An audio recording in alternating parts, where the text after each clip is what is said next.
Boa noite a todos. Iniciando mais um encontro.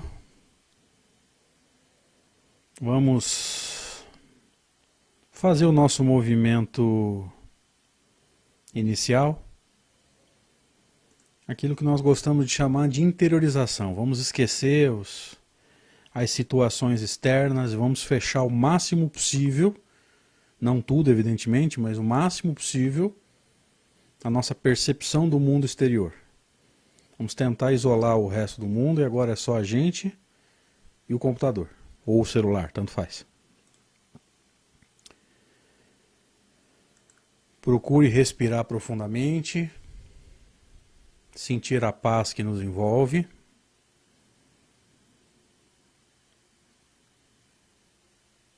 Certamente, se nós estivermos buscando o entendimento para melhorar a nossa prática e para melhorar a nossa moralidade, os espíritos amigos estarão conosco. Na nossa prece nós aproveitamos para literalmente evocá-los, pedir assistência espiritual para o nosso apaziguamento e para o nosso entendimento. Caso alguém sinta qualquer forma de desconforto, talvez advinda do plano espiritual, controle-se. Lembre-se, você não vai controlar o irmãozinho se for um necessitado desencarnado. Você vai controlar a si mesmo. E é hora de agradecer, gente. Mais uma semana que vai chegando ao fim. E mesmo com as dificuldades oriundas do progresso, do processo evolutivo cheio de obstáculos, mesmo com as dificuldades momentâneas, da chamada pandemia, nós estamos nos mantendo firmes. E isso é maravilhoso.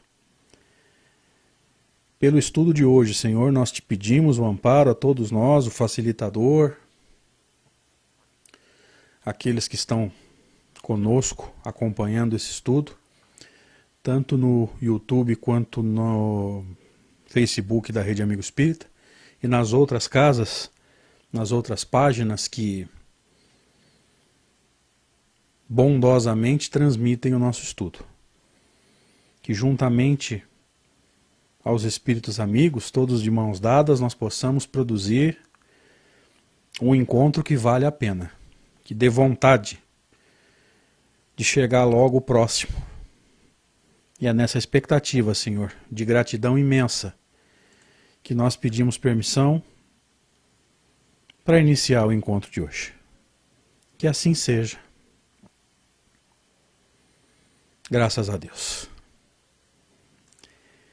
Bem-vindos, meus amigos. Vamos iniciando então mais um encontro para estudo da mediunidade, para estudo especificamente do Livro dos Médiuns, a obra máter em termos de mediunidade, pelo menos no planeta Terra, onde o estudioso que nós conhecemos como Allan Kardec sintetiza os seus estudos da mediunidade, cabendo a nós o esforço de entender que é uma síntese e desenvolver o raciocínio, ou seja, ser parte da semente para chegar à árvore, sem desmentir o alicerce, vamos dizer assim. Então é uma alegria para nós estarmos aqui. Agradeço a presença de cada um de vocês, a amizade principalmente, o carinho. Alguns estiveram conosco até menos de uma hora atrás, na palestra que nós fizemos pelo evento dos Amigos do Nordeste. Agradeço demais esse carinho que vocês têm pelo trabalho da gente. Sei que não mereço, sei que é bondade de vocês, mas mesmo assim eu agradeço. Como vocês estão vendo nesses caracteres aí embaixo do meu rosto, nós estamos iniciando hoje o terceiro capítulo do Livro dos Médiuns. Lembre-se, nós ainda estamos na primeira parte, que tem 4 capítulos, portanto nós já fizemos metade dos capítulos, não dá para dizer metade do conteúdo, mas fizemos metade dos capítulos. E vamos entrar na segunda metade. Lembrando que a primeira parte do Livro dos Médiuns, esses 4 capítulos, eles têm o fundamento de toda a ciência espírita. No primeiro capítulo, o que nós vimos? Estudamos, Kardec batendo de frente, argumentando com os materialistas, argumentando a favor da existência do espírito, sobrevivência à morte física, morte do corpo, conservação da individualidade, possibilidade de comunicar-se com o plano físico. No capítulo anterior, nós vimos Kardec rebatendo o argumento daqueles que não acreditam na possibilidade do espírito se comunicar com o plano físico. E como nós dissemos, é um alicerce que vai se desenvolver no capítulo 4 dos sistemas. Aí a gente vai ver, vamos dizer, a expansão do raciocínio no capítulo 2, a gente vai ver no capítulo 4. Nós até brincamos, né? Quem é que estava...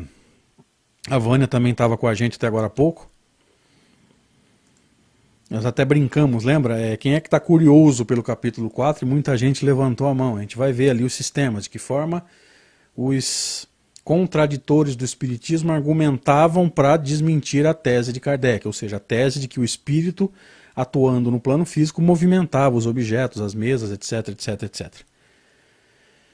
E duas colocações muito importantes foram oriundas do capítulo anterior. Primeiro, que na verdade é uma colocação em duas vertentes. Primeiro, quando você quer pesquisar um fenômeno, a primeira coisa que você pesquisa é a causa. A segunda coisa é a lei ou as leis que regem o fenômeno. Então, quando você não conhece a causa e nem as leis, você diz que o fenômeno é sobrenatural, é contrário às leis da natureza. Quando você descobre as causas e as leis do fenômeno, o que era sobrenatural passa a ser natural. Que Kardec vai dizer que a comunicação dos espíritos com o plano físico, ou seja, a intervenção dos espíritos no mundo físico ou mundo corpóreo, nada tem de sobrenatural. Essa é a essência do capítulo, tá? Agora nós entramos no terceiro capítulo do método, como vocês estão vendo aí, o encontro 22. 22 encontros nós completamos hoje. O primeiro para estudar o terceiro capítulo, chamado do método, que Kardec vai falar sobre como fazer prosélitos. Ou seja, de que forma nós devemos agir para devagarzinho convencer as pessoas de que o espiritismo é uma realidade, que os espíritos existem, eles interagem com o plano físico. Uma filtragem bem feita do fenômeno mostra claramente a independência da resposta do espírito com relação ao método, ao pensamento do médium, o pensamento do ambiente, vamos dizer assim. Então, de que forma agir para tornar um incrédulo, ou seja, aquele que não crê, um crédulo, ou aquele que crê. Se você quiser usar um termo mais fácil, um crente. Tá? Essa é a essência do capítulo que nós estamos iniciando na noite de hoje. E nós pedimos aos espíritos amigos que nos amparem nessa jornada. Como vocês estão vendo na tela, os slides, primeira parte, as noções preliminares, capítulo 3 do método. Vamos ver juntos aqui. Deixa eu... Opa, era isso que eu tinha medo. Espera aí, calma aí. Sempre falta algum ajustezinho, gente. Me desculpem, por favor. Isso. Então, voltando aqui. Como vocês estão acostumados já, nós estamos usando a tradução de Maria Lúcia Alcântara de Carvalho, pela edição do Centro Espírita Leon Denis, do Rio de Janeiro, que nós encontramos, como vocês estão cansados de saber, e quem acompanha desde o Reconstruindo Paradigmas sabe que eu uso sempre, dentro do possível, né, sempre a mesma tradução, todas elas encontradas gratuitamente na Kardecpedia. Você pode entrar nesse site que eu estou te mostrando aí, kardecpedia.com, ou pode baixar no seu celular o aplicativo Kardecpedia para você ter todos esses livros gratuitos para você baixar em PDF, ou para você consultar, né, na barra de buscas lá, você joga um termo qualquer e o aplicativo ou o site vai te dar todas as vezes em que essa palavra aparece em todas as obras de Kardec, com textos relacionados, que eu acho um recurso fabuloso. Tudo para você pesquisar as obras de Kardec e ter lá plenas condições de estudo, inclusive, deixa eu só dar uma acertadinha na câmera. Isso, não está cortando o nome do Livro dos Médiuns, está ótimo.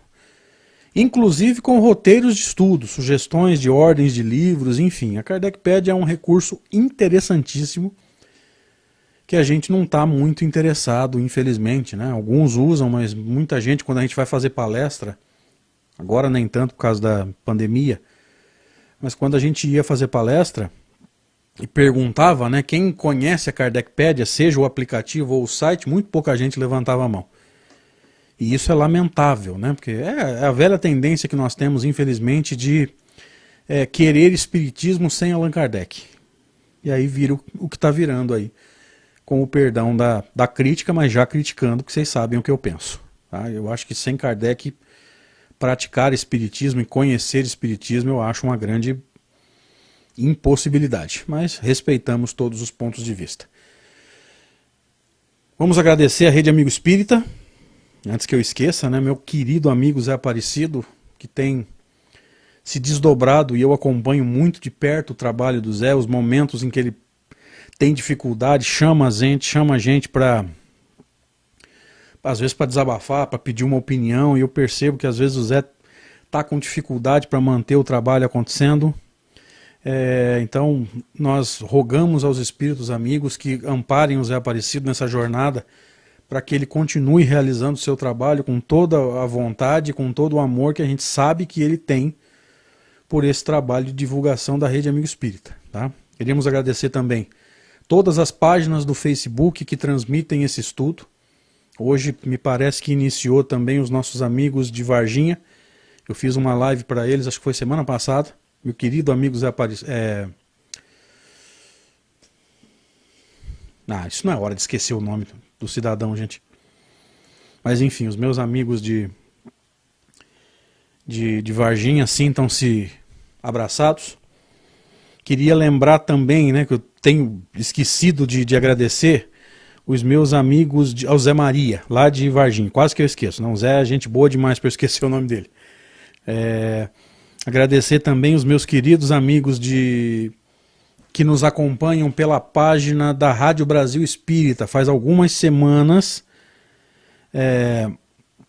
que a gente acaba esquecendo de cumprimentá-los. Amigos da Rádio Brasil Espírita, perdão pelo meu lapso de memória, obrigado Márcio, que de alguma forma coordena o trabalho, por transmitir o nosso estudo toda semana, viu, gente? Desculpa ter esquecido de cumprimentar vocês. Aqueles que nos acompanham depois do estudo pelo YouTube, pelo SoundCloud, que é o servidor de áudio da Rede Amigo, pelo Spotify, que também compartilha os áudios da Rede Amigo, enfim. É uma alegria muito grande, gente. Que Deus abençoe muito cada um de vocês pela bondade. Vamos iniciar então o terceiro capítulo do Livro dos Médiuns. Eu vou precisar do primeiro feedback de vocês agora, gente. Nesse formato que eu estou mostrando aqui, vocês conseguem enxergar bem o livro? Primeiro feedback de vocês, por favor. Eu mudei um pouquinho. Eu usava o slide na tela toda e colocava a minha imagem num cantinho. Agora eu ponho o slide um pouco menor. Do jeito que está aí, vocês conseguem enxergar o texto? Por gentileza, me dá o primeiro feedback aí para eu saber se essa alteração agrada a vocês aí. Ótimo, então vamos em frente. Kardec diz assim no item 18, lembrando que o Livro dos Médiuns não zera os itens, né, a contagem de itens de um capítulo para o outro. Vendo? Nós estamos entrando no capítulo 3, nós estamos no item 18, portanto o 17 é o último capítulo, o último item do capítulo anterior. Nesse livro, Kardec não zera os itens, ok? Entendamos esse método de Kardec aqui. O desejo muito natural e louvável de qualquer adepto, desejo que nunca seria demais encorajar, é o de fazer prosélitos. Olha, Kardec não tinha nada contra o proselitismo, diga-se de passagem. Particularmente, eu também não tenho nada contra o proselitismo, o que às vezes me deixa preocupado é de que forma nós estamos agindo para fazer prosélitos. Eu acho o proselitismo uma coisa muito natural. Eu tenho um pé atrás com algumas coisas que acontecem. Tá? Não é que eu seja contra o proselitismo. O que acontece aí? Às vezes a gente fala assim, a doutrina espírita é maravilhosa, ela estimula a transformação moral, e a nossa transformação está mais devagar que uma tartaruga diabética? Ou então a gente está muito mais preocupado em encher casa espírita do que propriamente em ter qualidade doutrinária nas atividades. É isso que me assusta. Então veja que a nossa ação ela precisa ser coordenada. Eu só posso dizer que a doutrina espírita é maravilhosa se ela estiver me estimulando a dar um passo à frente na direção do progresso. Eu só posso dizer que a doutrina espírita é maravilhosa porque ela é. Agora não esquece, quando eu levo uma pessoa para a casa espírita, Portal de Luz aqui em Severínia, ou quando vocês vêm pro nosso estudo aqui, a gente vai estudar a doutrina espírita, mas quem está explicando a doutrina não é o próprio Kardec, quem está explicando é movimento espírita, é um espírito altamente imperfeito. Então o meu problema não é com o proselitismo. Muitas vezes eu me coloquei contra o proselitismo, né? Agora eu preciso me explicar melhor e pensar, né? Até para que eu possa me posicionar corretamente. O meu problema não é com o proselitismo, o meu problema é com a maneira que nós estamos usando para fazer proselitismo. A gente está preocupado em encher casa espírita, e às vezes os estudos não acompanham, né? A qualidade do estudo não acompanha a quantidade de pessoas.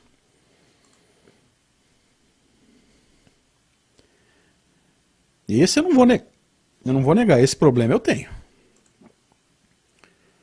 Como é que eu posso dizer, não, venha para a casa espírita? Se tudo que eu estou estudando não estimula a minha mudança, mas eu não estou mudando. Eu gostaria que cada um de nós pensasse nisso.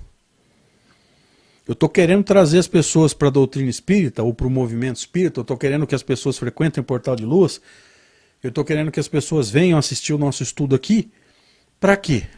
Olha lá para o fundo de você mesmo, aquilo que as ciências do comportamento vão chamar de inconsciente, e faz essa pergunta para você mesmo agora. Você está querendo encher a tua casa espírita por quê?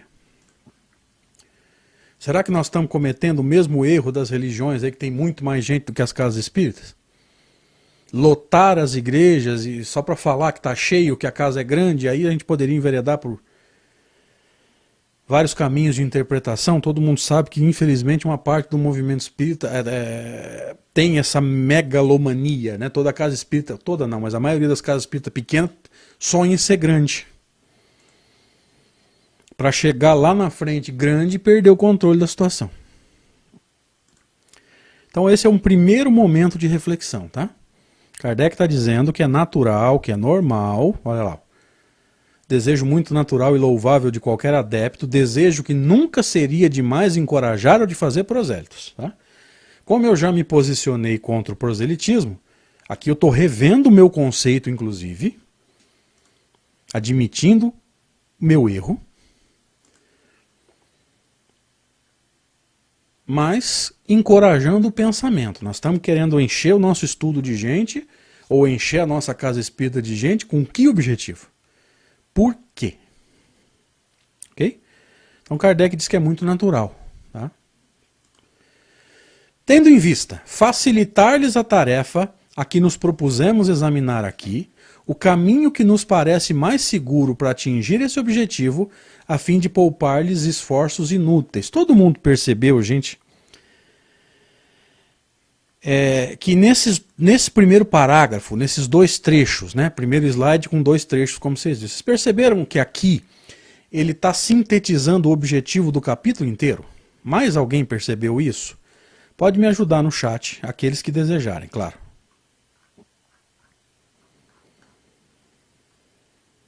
Esses dois parágrafos, eles estão sintetizando o objetivo do capítulo. É natural fazer prosélitos. O que ele vai fazer? Tendo em vista facilitar a tarefa, é que nos propusemos a examinar aqui o caminho que parece mais seguro. Então ele está deixando claro qual é o objetivo do capítulo. Ele vai nos explicar qual o caminho mais seguro para você fazer prosélitos. Agora eu vou dar uma adiantada no conteúdo, perguntando aqui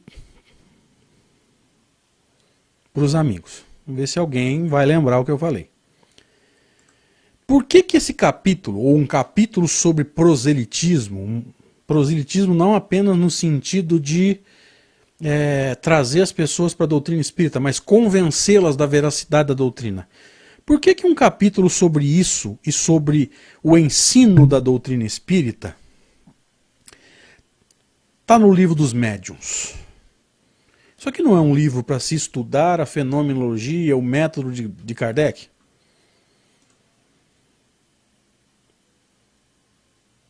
Por que esse capítulo sobre proselitismo, não no sentido vulgar do termo, depois nós vamos ver o que é o proselitismo para Kardec, conforme a gente for estudando o capítulo, mas por que um capítulo sobre proselitismo está no livro dos médiuns, se é um livro para se estudar fenomenologia, o médium? Os espíritos já foram estudados no livro dos espíritos. As leis que regem cada fenômeno, por que esse capítulo está no livro dos médiuns? A Cacá está parcialmente certa, porque é a essência da ciência espírita. Sim, concordamos. Vamos entender isso. Eu vou até atropelar, tá? Eu vou dar a síntese do capítulo, depois nós vamos fazer o nosso movimento de busca da informação.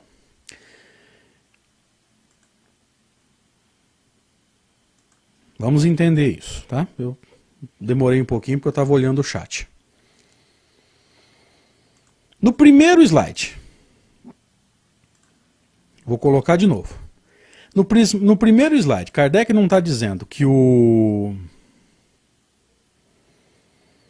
objetivo do capítulo é ensinar a fazer prosélitos?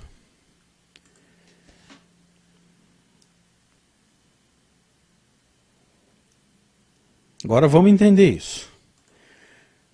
Quantas vezes nós usamos as reuniões mediúnicas para fazer prosélitos? Quantas vezes nós usamos... Deixa eu tirar o meu nome daqui. Quantas vezes nós usamos mediunidade?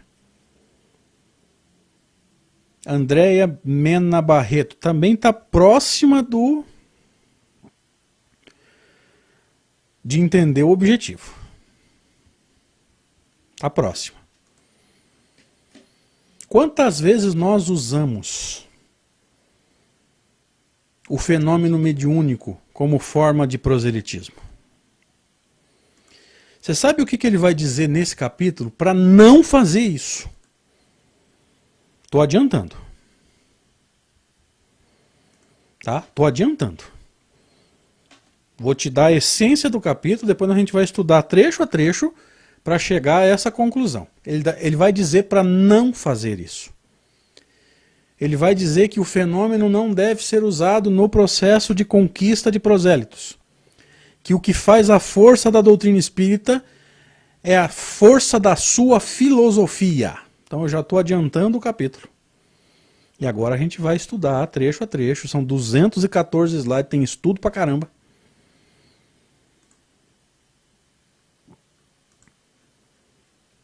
A gente vai estudar trecho a trecho para chegar a essa conclusão. Combinado? Vamos ver isso. Diz Allan Kardec: dissemos que o Espiritismo é toda uma ciência, toda uma filosofia. Aquele que quiser seriamente conhecê-lo deve, portanto, como primeira condição, presta atenção nisso, eu devia ter grifado e esqueci, sujeitar-se a um estudo sério e convencer-se de que ele não pode, como qualquer outra ciência, ser aprendido brincando.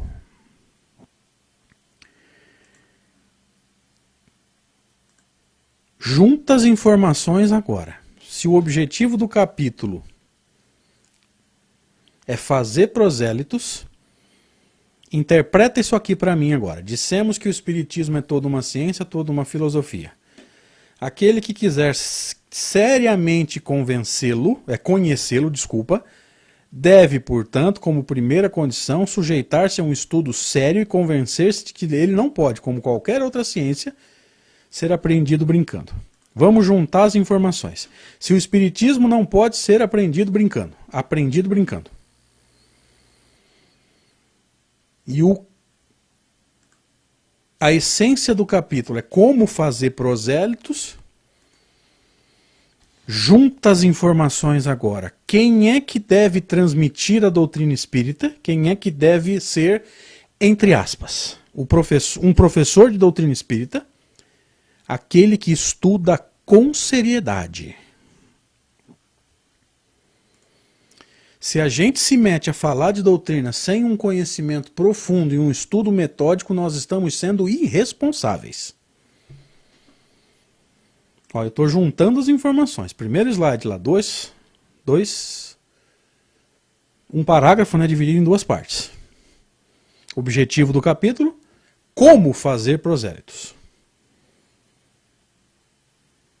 Logo no primeiro slide, no primeiro trecho do segundo slide, ele vai falar da seriedade do estudo. Interpreta usando os dois trechos.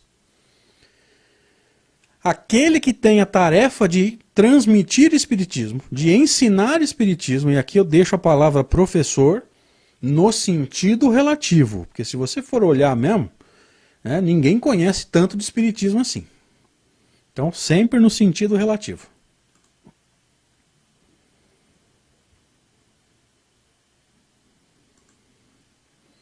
Aquele que vai ensinar espiritismo, aquele que vai ministrar um curso, ministrar um estudo, uma palestra, tem que estudar com seriedade. Pode ler o texto de novo se você quiser.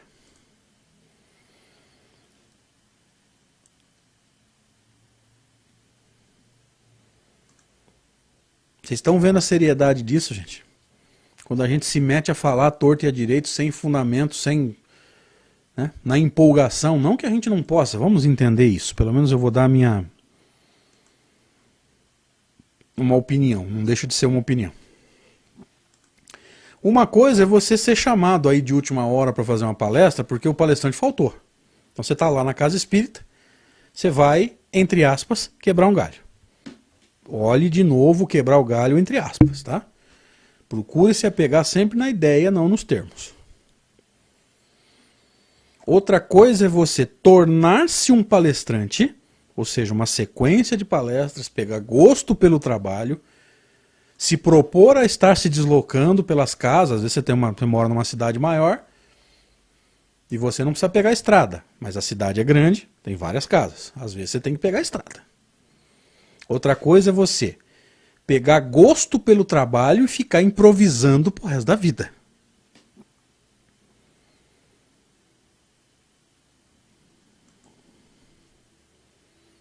Ok? Uma coisa é você ser convidado meio de última hora, o palestrante não veio, você está lá na casa, preparado para fazer a prece inicial. Quem que vai fazer a palestra? O cara não veio. Você assumir de última hora. Ok. Agora, outra coisa é você tomar gosto, se propor a ser um expositor, né, a fazer palestra com frequência e continuar nesse improviso. Não, aí não dá.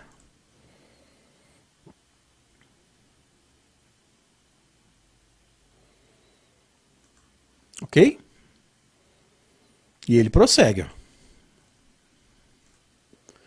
O Espiritismo, já o dissemos, aborda todas as questões que interessam à humanidade. Seu campo é imenso e é principalmente pelas suas consequências que devem encará-lo. Sem conhecer isso, meu amigo, entrar num trabalho de exposição, de palestra, de dirigir um grupo de estudo, realizar um estudo, como a gente tem tentado aí da melhor forma que a gente pode, é irresponsabilidade. E eu não estou dizendo que as pessoas que se preparam bem para estudar são infalíveis, gente. Não somos.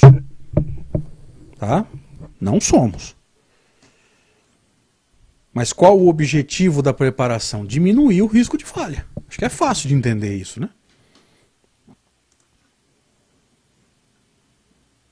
diminuir ao máximo o risco de falar uma bobagem, interpretar errado. E aí não estou falando só do palestrante, tá, gente? Às vezes você dirige um grupo de estudo na casa espírita, às vezes você dirige uma reunião mediúnica, às vezes você dirige um estudo online. E eu acredito que com essa pandemia, pós-pandemia, eu acho que o número de estudos online, né, de lives, vai ser bem maior do que era antes da pandemia. Antes da pandemia, a gente tinha estudo online, quer dizer, a Rede Amigo tinha um monte. Mas tem um monte de site que não fazia. Hoje todo mundo faz live. Tá? Enquanto a gente fazia o estudo lá no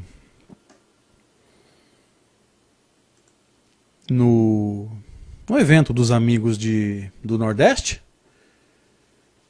tinha no mínimo outras 2 lives acontecendo pela Rede Amigo. Fora o que não é da Rede Amigo.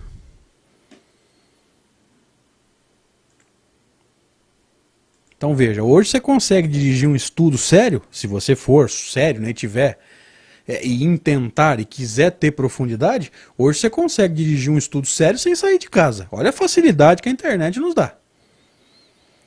Mas isso não pode gerar comodismo, tá, gente? Não, já que eu não vou sair de casa, vem com qualquer roupa, com qualquer palestrante. Eu vi a Rita de Cássia usar a palavra palestrante aqui, embananei tudo. Vou com qualquer roupa, vou de qualquer jeito, vou falar qualquer coisa. Não.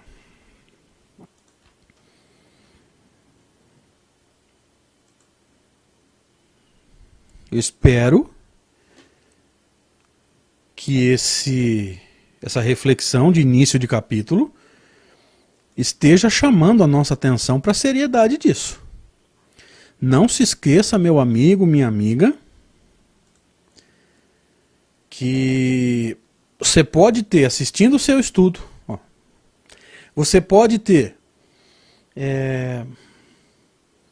assistindo o seu estudo na casa espírita, assistindo a sua palestra numa casa espírita, você pode ter uma pessoa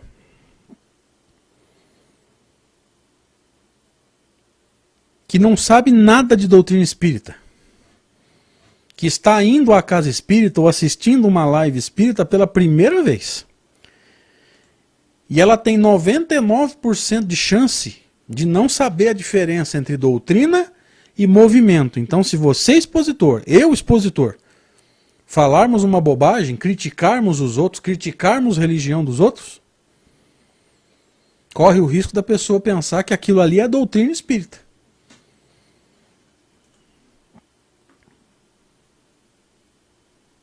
Olha só. Você quer ver um exemplo claro?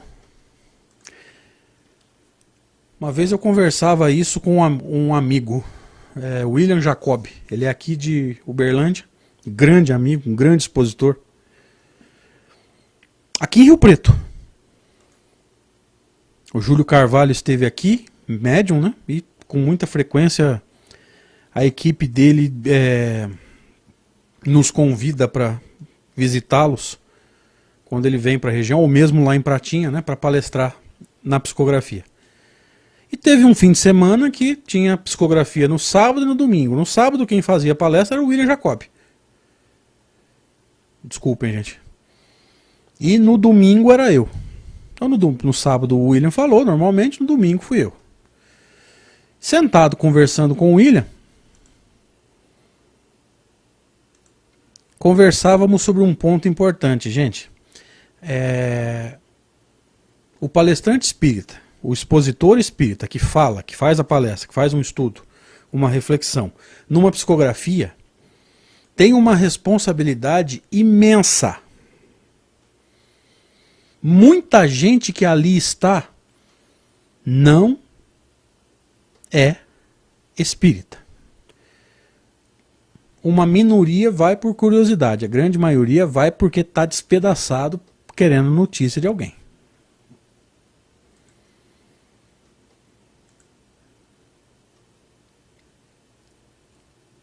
Então a pessoa não sabe nada de doutrina espírita, nem é espírita muitas vezes, está sentado lá e você vai fazer a palestra.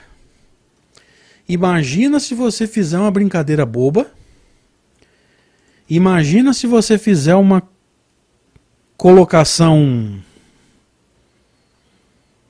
fora de contexto. Outra coisa que eu acho um absurdo, uma pessoa chegar numa casa espírita com dificuldades emocionais, porque está com a vida destruída, talvez perdeu um parente, né? Evidentemente perdeu no sentido físico, mas dá para entender a ideia.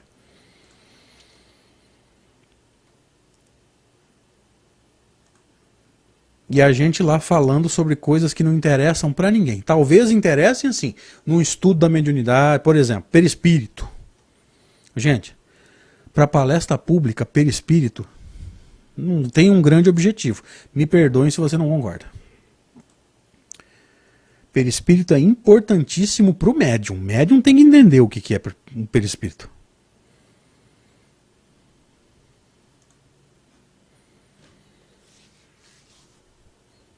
Grupos de estudo têm que entender o que é perispírito. Eu acho perispírito para palestra pública um negócio meio sem pé nem cabeça.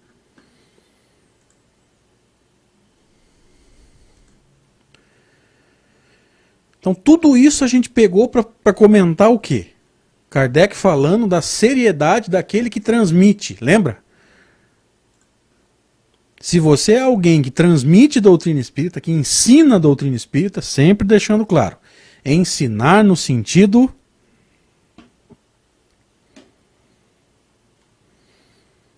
relativo, não no sentido absoluto. Não que a pessoa...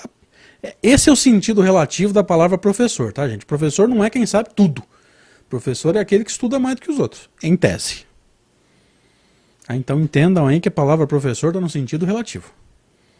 Aquele que ensina espiritismo, aquele que transmite conhecimento espírita, tem que ter seriedade, tem que gostar de estudar. Tá? Deixa eu ver aqui, Maria e Nilza pergunta. Uma pessoa que não seja médium pode ser palestrante ou dirigente de uma casa espírita? Se não puder, Maria e Nilza, eu não sei o que eu estou fazendo aqui. Eu não tenho nenhuma mediunidade ostensiva, acho, né? Se a resposta for não, então alguém segue no meu lugar aí. Eu fiz 22, alguém faz os outros 200, 300, sei lá. Ok? Claro que ela está falando médio no sentido ostensivo, né? Ou seja, quem tem as faculdades mais afloradas. Acredito que seja isso, porque médiums, no sentido mais geral, todos nós somos. Ela está usando o sentido específico, acredito eu. Se não puder, então eu estou fora. Ok? Pode? Pode. Formar um palestrante, gente, não é os requisitos de um bom palestrante. Entre eles não está a mediunidade. Embora a intuição seja muito importante, tá? E é uma faculdade, entre aspas, né? Intuição, inspiração, enfim, dá para captar o que vem de fora, os espíritos podem nos ajudar na hora da palestra. Se você me permitir falar quais são os requisitos de um bom palestrante, eu sintetizaria em 2. Conhecimento doutrinário e didática. Tem que saber, mas tem que saber passar. Tem que conhecer a doutrina, mas tem que saber passar. Se você pedir a minha opinião, embora ninguém tenha pedido, eu sintetizaria nisso, tá? Mas vamos voltar para o foco aqui, senão a gente vai ficar falando como se fosse um curso de palestra. Nós estamos falando sobre a divulgação da doutrina com o objetivo de fazer prosélitos, tá? Kardec diz assim, a crença nos espíritos forma-lhe, sem dúvida, a base. Mas ela não é mais suficiente para fazer um espírita esclarecido, como a crença em Deus não basta para se fazer um teólogo. O que está dizendo aqui?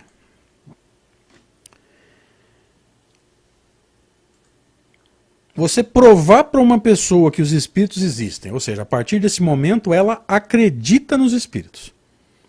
Isso faz dela um espírita esclarecido? Não. Por quê? Porque todo espiritualista acredita que nós não somos apenas matéria. Eu espero que agora todo mundo esteja entendendo. Olha o Léo dizendo aqui, André não tem mediunidade, mas tem moral. Rapaz, você não me conhece. Fala isso não, moço. Senão teu nariz vai crescer, filho. Léo, eu agradeço o carinho, cara, mas não dá.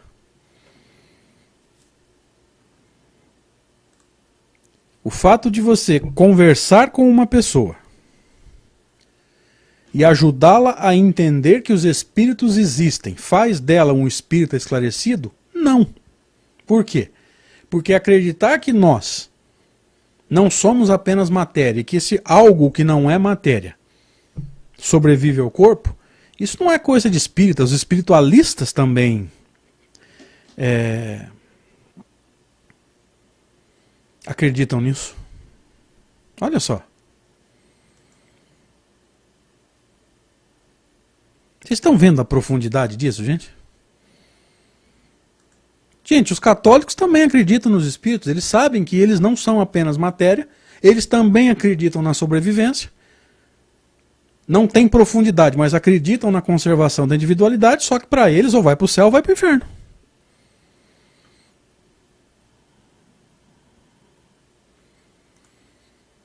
Ó.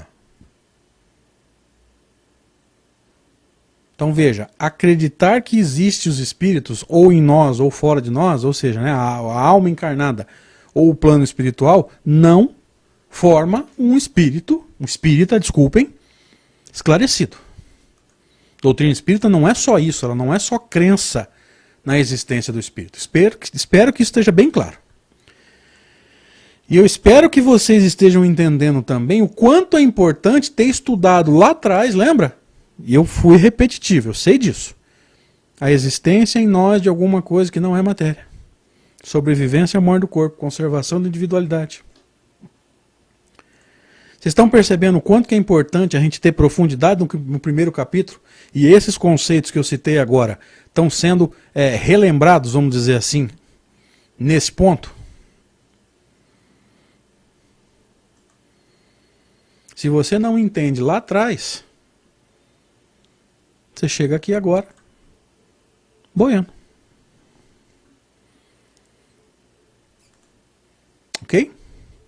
Então, da mesma forma que simplesmente acreditar em Deus não basta para você formar um bom teólogo, apenas acreditar na existência dos espíritos não forma um espírita esclarecido.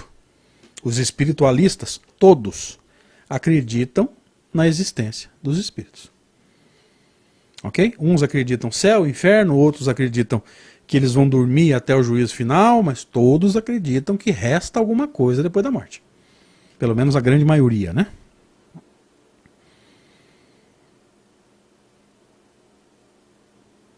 Olha a Débora de Marco dando um passo na direção do entendimento. Ó. Agora entendi porque se fala na introdução do Livro dos Espíritos sobre espiritualismo e espiritismo. Ó. Tá montando o quebra-cabeça, Débora. Muito bom. Parabéns. É isso que a gente espera. A gente espera colaborar com vocês no nosso movimento de encontrar as peças do quebra-cabeça. Aí a gente vai tentar montar.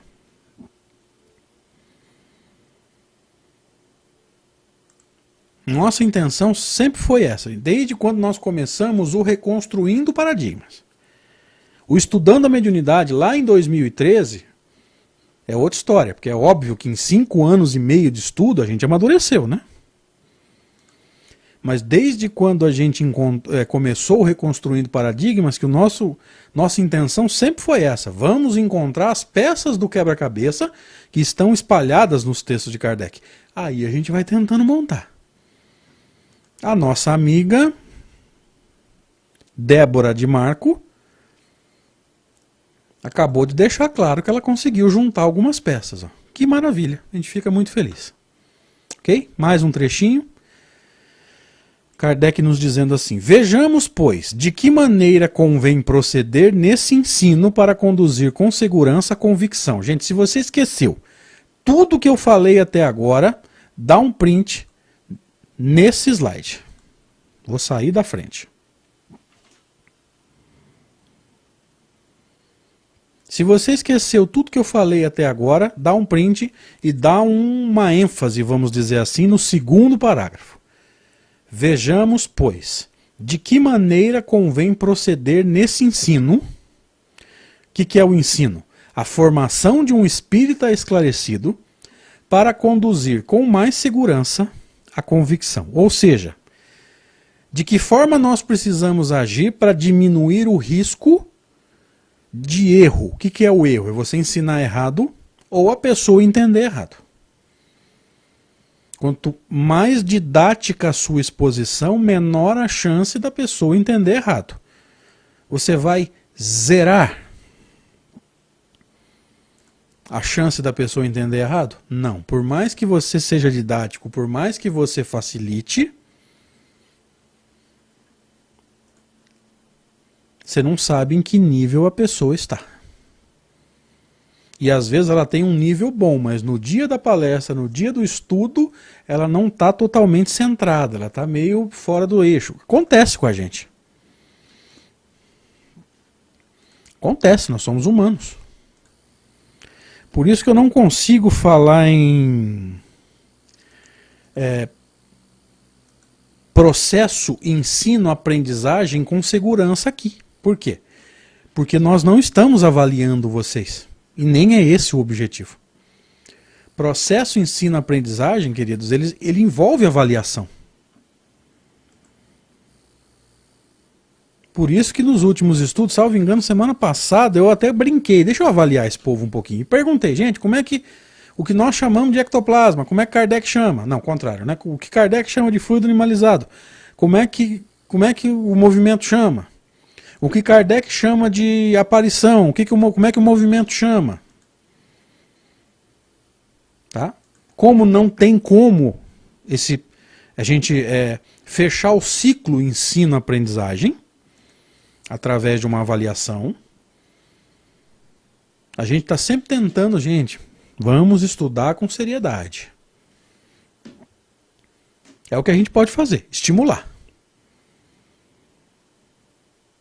Agora, você quer se avaliar, e isso é importante, toda vez que você for assistir uma palestra, se você estiver 100% atento, você vai estar assim, isso aqui eu já ouvi falar, isso aqui eu já ouvi falar, opa, isso aqui eu não concordo.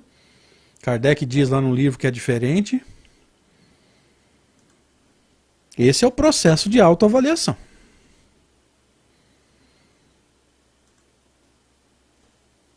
É o quanto daquilo que já está sendo falado você já sabe, já pensou. E pensou tanto que você já se dá o direito de concordar ou discordar. No sentido relativo. Claro que eu posso discordar, eu posso estar errado. Esse é um processo de autoavaliação importante. E se todos nós fizéssemos isso, talvez um movimento de amadurecimento dos expositores espíritas acontecesse. Por quê? Porque se nós avaliássemos as exposições, né, as palestras espíritas, com certeza os dirigentes de casa espírita se veriam na obrigação de filtrar um pouco melhor os expositores que são chamados para fazer palestra. E aquele que vai perdendo, né, que vai diminuindo o número de convites, ele vai ser convidado a rever. Opa, tem alguma coisa acontecendo aí e as pessoas não estão me chamando mais. O que está acontecendo?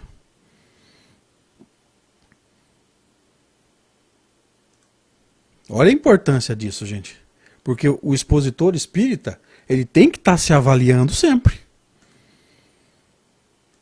Por exemplo, desculpem aqui o desabafo, eu tenho plena consciência de que, eu não me lembro se foi a 17, a 18, nós estamos na 22. Vocês vão ver agora aqui.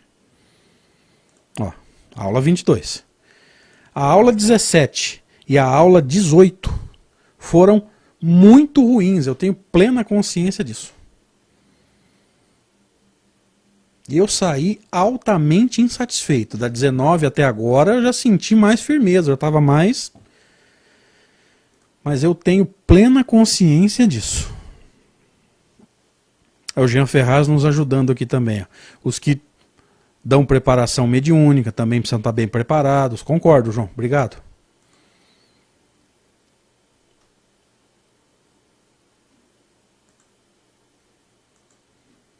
Olha a importância disso, gente. Da gente estar se avaliando. Você como aprendiz, a gente como expositor.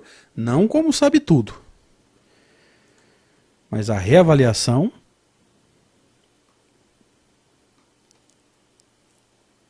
a autoavaliação é muito importante.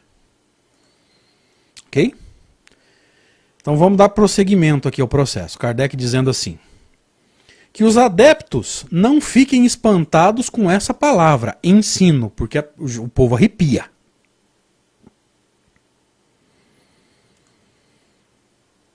Ô, gente, se eu me preparo, conheço o livro dos médiuns, não bem, mas conheço. Me preparo e venho aqui, não é uma forma de ensino? Não dá para falar em processo ensino-aprendizagem, porque eu não consigo uma avaliação. Vocês me dão um feedback assim, superficial. Mas é um ensino no sentido de transmitir conhecimento. Eu só não tenho como aferir o quanto vocês absorveram.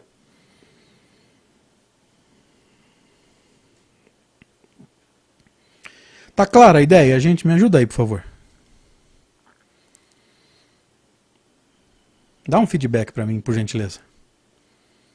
A palavra ensino aqui, vocês estão vendo na tela, ela está sendo aplicada no sentido de transmissão de informações. Infelizmente, o feedback é superficial. Não tem como ser diferente, não tem como aplicar prova em vocês. E nem é esse o objetivo também, vamos deixar isso claro, tá? Deixa eu só ver uma coisa, gente. Deu uma acertadinha aqui na... Tem que mexer na câmera. Aí, ótimo.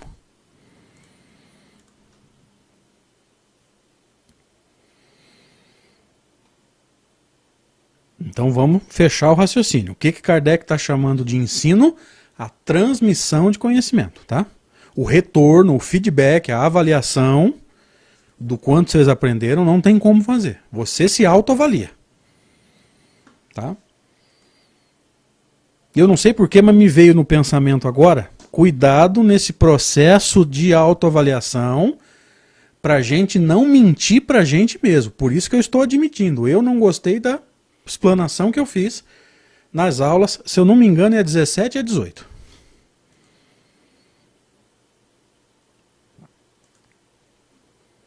Talvez eu não precisasse admitir aqui para todo mundo, mas eu tenho esse hábito, gente. Eu prefiro jogar limpo. Vocês são amigos para mim, não são mais do que pessoas que simplesmente vêm ao estudo. Para mim, vocês são grandes amigos já.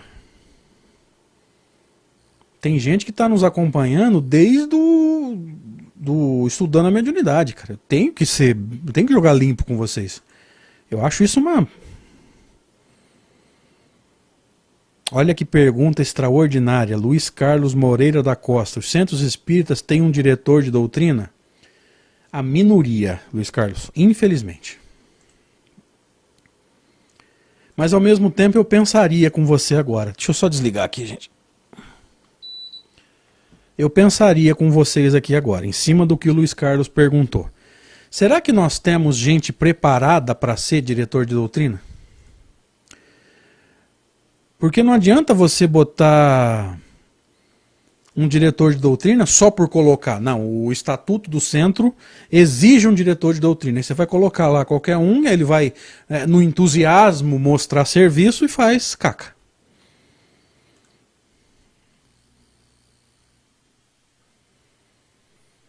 Tá? Então eu estou pegando a pergunta do Luiz Carlos e dando uma extrapolada aqui, reflexiva, tá? Nunca como verdade, como reflexão. São pouquíssimas, pelo menos as casas que eu conheço, sempre deixando claro que o contexto que eu conheço talvez não reflita o todo. Né? Lembra? A amostra tem que refletir o todo.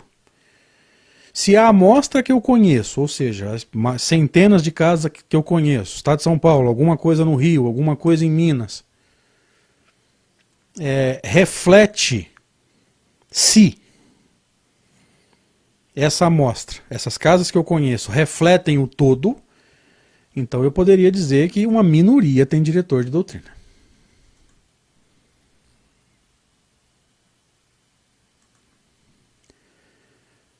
Agora, a amostra que eu conheço talvez não reflita o todo. De repente a maioria tem e eu tô, né? A minha amostra está contaminada, vamos dizer assim. Enfim. Mas acho que é uma minoria.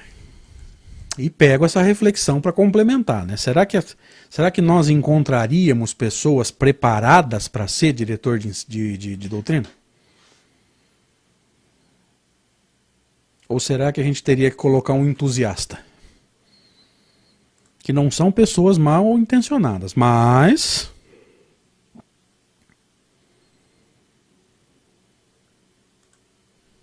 nem toda pessoa bem intencionada faz as coisas certas, né? Ok?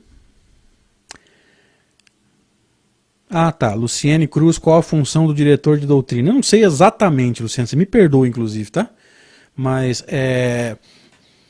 se nós fôssemos assim didáticos, a gente teria que dividir, né, a diretoria da casa, presidente, vice, secretário, e abaixo deles duas diretorias, diretor de doutrina e diretor assistencial. O diretor de doutrina vai cuidar de toda a parte doutrinária, estudos, reunião mediúnica, passe, curso de mediunidade, todas as reuniões de estudo, palestras, tudo centralizando nele. Ele não vai fazer sozinho, mas ele vai cuidar de tudo. Então tem alguém para cuidar, convidar os palestrantes. Tem alguém responsável por coordenar o grupo de estudo de Evangelho, grupo de estudo de Livro dos Espíritos, entendeu? Cada atividade tem um coordenador e o diretor de doutrina supervisiona tudo. Diretor assistencial, mesma coisa. Galera da sopa, galera da cesta básica, galera que cuida de gestantes. Cada atividade tem o seu coordenador, que é uma coisa que eu tento bater aqui em Severina, mas eu não consigo fazer. Cada atividade tem o seu coordenador. E o diretor assistencial supervisiona tudo. Ok? Tá claro, Luciane? Na hora que você puder, me dá um retorno aí, por favor. Então vamos voltar aqui para o texto. Que os adeptos não fiquem espantados com essa palavra, ensino. Tá? Transmitir doutrina espírita, aliás, transmitir informações, é uma forma de ensino. Só não tem o feedback, né? A avaliação, o retorno. Não existe apenas o ensino que é dado do alto da cátedra ou da tribuna. Há também o da simples conversa. Gente, depois vocês perguntam por que eu sou fã de Kardec, né?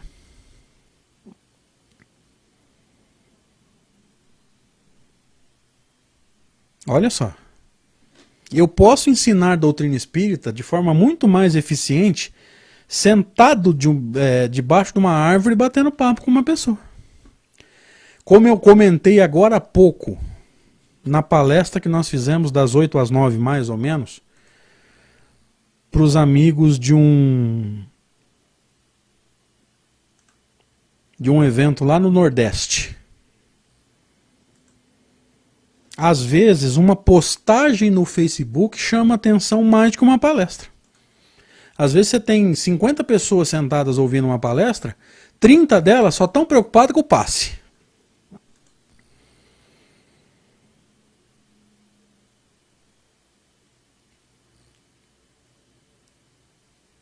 E às vezes você posta no Facebook, chama a atenção de uma pessoa. Como aconteceu, eu contei na palestra agora há pouco, acho que eu já contei aqui também, que eu tenho, né? Tenho feito pouco, não posso negar. Mas eu tenho o hábito de fazer um trabalho de postagem no Facebook escrito assim, refletindo com Allan Kardec. Aí eu ponho o texto, né? Por exemplo, Livro dos Espíritos, livro 2, capítulo 10, o nome do capítulo, pergunta tal. E coloco lá, pergunta e resposta. E um belo dia eu chego para trabalhar na secretaria da escola. Um ex-aluno meu, ô André, tudo bem? Ele estava trabalhando com informática, estava mexendo nos computadores, rede de internet. E virou para mim e falou assim, André, eu sou de família protestante, meus pais frequentam a igreja tal, mas as coisas que você posta sobre o espiritismo têm muita lógica, fazem muito sentido para mim, ó. Postagem no Facebook, gente, uma coisa totalmente despretensiosa. Às vezes a gente perde a oportunidade de postar uma coisa lógica, que esclarece, num Facebook, num Instagram. Posta e deixa, desencana. Linguagem moderna, tá? Linguagem dos jovens. Desencana. Não esquenta com quantos viram, quantos curtiram. Gente, isso é bobagem. Às vezes a pessoa curtiu e nem leu direito. Esse ex-aluno não pode curtir. Família protestante. Se ele curtiu uma postagem espírita, coitado dele. Mas ele encontrou lógica no que eu postava. Eu não posso deixar de contar essa história com todo o respeito à religião, à família e ao próprio rapaz.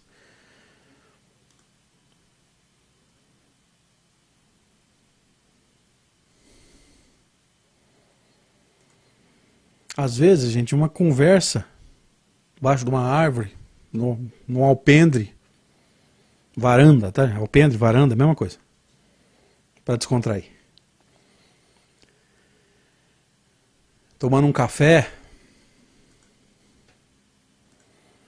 convence mais do que uma palestra. Tem um caso extraordinário, uma cantora do movimento espírita, uma pessoa extraordinária, eu não vou citar o nome porque ela não me autorizou.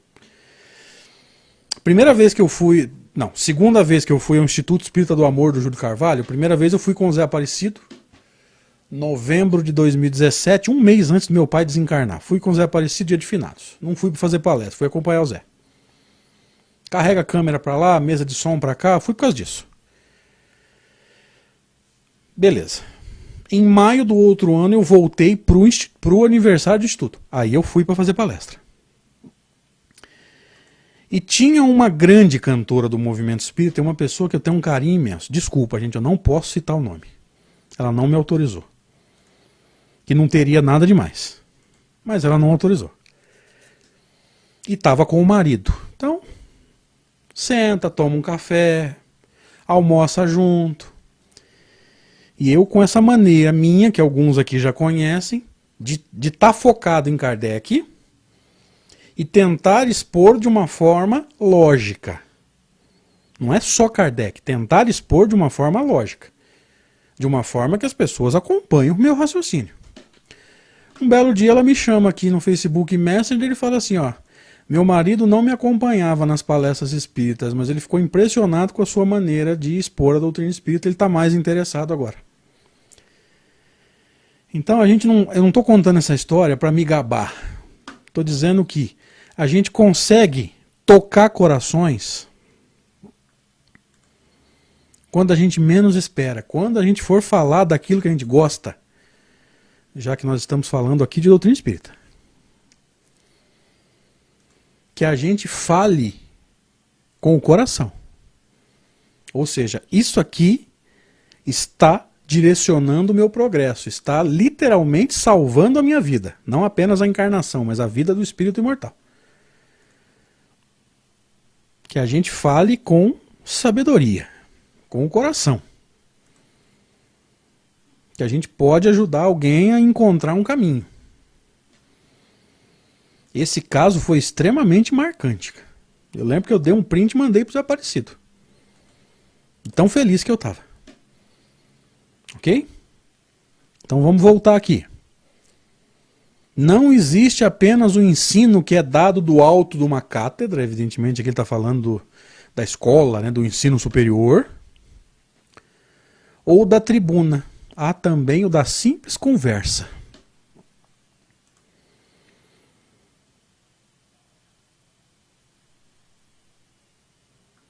É como se alguém te chamasse e falasse assim, ó, por que você acredita no Espiritismo? O Espiritismo te convenceu por quê? Qual a essência do Espiritismo? Você tem que saber responder, se você quiser colaborar para fazer essa pessoa, não digo tornar-se espírita, mas mudar de opinião. Às vezes ele tem arrepio de doutrina, né? Ou ele vai começar a ver com outros olhos. Já é um passo. Vamos em frente. Gente, já é 11h05. Nem me toquei. Vamos encerrar o slide, vai. Tá tão agradável hoje que passou. Qualquer pessoa que procura convencer uma outra, seja através das explicações, seja através das experiências, ensina. Gente, presta atenção nessa frase. Mais uma vez eu vou sair da frente e se você quiser printar, fica à vontade.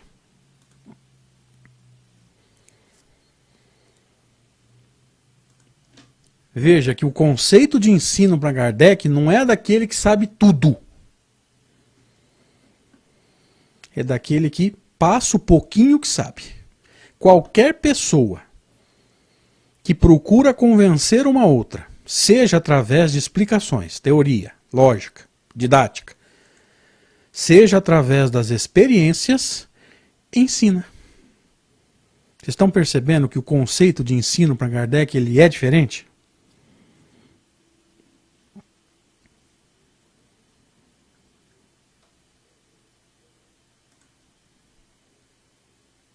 Aquilo que você sabe, que você se preparou bem, você tem o direito de ensinar. Ensinar de forma catedrática? Não. Um bate-papo às vezes. Vocês perceberam que Kardec está direcionando bem esse movimento de criar, né, de fazer prosélitos? Criar não, fazer prosélitos? De que forma eu devo proceder às vezes para quebrar o gelo de uma pessoa com relação à doutrina, para fazer com que a semente da doutrina vare uma camada de pedra no coração. Então não pensem que a gente veio aqui, gente, para discutir de que forma tem que ser feita uma palestra, é mais assim, é mais assado. Por favor, não vamos sair com essa impressão, tá? Isso aqui não é um curso para palestrantes. Mas Kardec está focando em como transmitir a doutrina espírita, o conhecimento espírita, o ensino espírita, de forma a fazer uma pessoa que não acreditava passar a acreditar. Vai se tornar espírita? Não sei. Mas pelo menos mudou a maneira de ver. Lembre-se. Antes de jogar uma semente, você tem que, no mínimo, fazer um buraco. Se a pessoa não acredita em doutrina espírita, é como se não houvesse o buraco ainda. Primeiro faz o buraco, depois joga a semente. Num contexto maior, antes de semear, você tem que arar a terra. Ok? E para encerrar o estudo de hoje, o que desejamos é que o seu trabalho dê frutos, e é por isso que acreditamos dar alguns conselhos que poderão aproveitar, igualmente, aproveitar os que quiserem se instruir por si mesmos. Kardec pautado na experiência dele. E eu já vou adiantar de novo. Vou adiantar de novo. A experiência de Allan Kardec com reunião mediúnica para proselitismo não foi bem sucedida. Muita gente viu reunião mediúnica dirigida por Allan Kardec e não ficou. Agora vocês estão entendendo por que esse capítulo está no Livro dos Médiuns. Ele vai deixar isso claro. Eu já adiantei a conclusão para a gente ir entendendo e construindo. Não é com reunião mediúnica que se constrói um seguidor de doutrina espírita. É pela lógica da filosofia. Último slide. Eles aqui encontrarão um meio de atingir mais seguramente com maior presteza o objetivo. Que objetivo? Construir um conceito. Que conceito é esse? O Espiritismo tem razão, mesmo que ele não se torne espírita. Em que o Espiritismo tem razão? Vamos lembrar, desculpa a repetição. Em nós existe alguma coisa que não é matéria. Esse é alguma coisa que não é matéria, sobrevive à morte do corpo. Conserva a individualidade e pode se manifestar no plano físico, manipulando objetos ou até usando diretamente o médium, que são as comunicações inteligentes. Ok? Para fechar, nós não viemos aqui para ensinar a dar palestra. Eu espero que não aconteça essa confusão. Não, o palestrante tem que fazer assim, tem que fazer assado.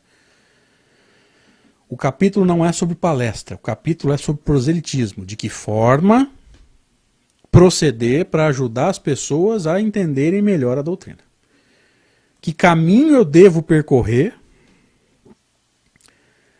para que eu facilite esse processo de fazer uma pessoa que não acredita começar a acreditar. Vai se tornar espírita? Não sei, mas pelo menos mudou a maneira de entender, ok? Muito obrigado, gente. Obrigado mais uma vez pela presença de vocês, pelo carinho de sempre. Eu não me canso de agradecer a bondade, o carinho. Obrigado, Rede Amigo Espírita, pela oportunidade mais uma vez. Deus abençoe o nosso fim de semana. Gente, amanhã tem live, se alguém quiser e se interessar em estar com a gente. Para os amigos de Ribeirão Preto, para Use de Ribeirão, eu vou postar amanhã o link. E domingo tem live também pelo canal da Use Barretos. Tudo pelo YouTube desses canais, né? Desses órgãos que não são a Rede Amigo, tá? A Rede Amigo vai estar ocupada, pelo menos amanhã, com esse evento dos amigos do Nordeste, tá? Obrigado, gente. Fiquem com Deus. Bom fim de semana. Sábado e domingo cheio de paz, reflexão, descanso e aprimoramento. Ok? Deus abençoe. Até mais. 1 milhão de amigos. É o que a Rede Amigo Espírita deseja conquistar em seu canal no YouTube. E você, amigo espírita, pode ajudar. Convide 5 amigos para se inscreverem em nosso canal e ligarem o sino de alerta. Além de atingir a meta de 1 milhão de amigos, todos serão sempre avisados de novos vídeos e transmissões ao vivo no YouTube. Acesse agora raitv.com.br. Rede Amigo Espírita, divulgando, instruindo e unificando.